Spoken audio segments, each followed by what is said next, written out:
مانتی ہے، مگر جس طریقے سے اس وقت ہندوستان کی جو اتنی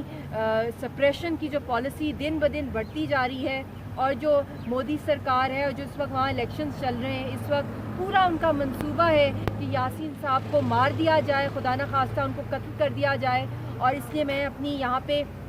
ارجنٹ اپیل دائر کی ہے یونائٹڈ نیشنز کے اندر. یہ صرف درخواست نہیں ہے بلکہ ارجنٹ آٹ موسٹ ہے، کیونکہ ان کی جان کو خطرہ ہے. خدا نخواستہ اگر ان کی جان کو کچھ بھی ہوا تو اس کا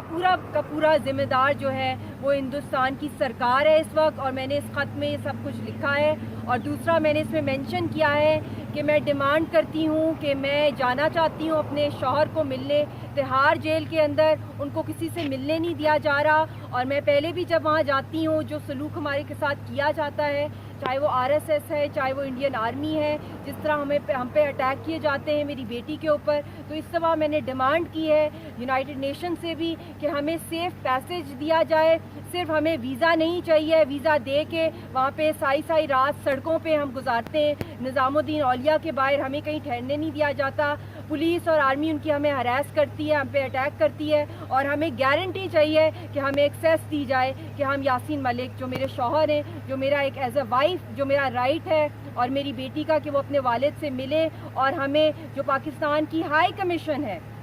وہ ہمیں اسکارٹ کرے، ہمارے ساتھ جائے، ہمیں پروٹیکشن دی جائے وہاں پہ، اور ہمیں واپسی پہ بھی ہمیں خیر خیریت سے واپس آنے کی اجازت دی جائے. کیونکہ ایسے ویزا صرف دے دینا اور وہاں پہ ہمیں ملنے کی اجازت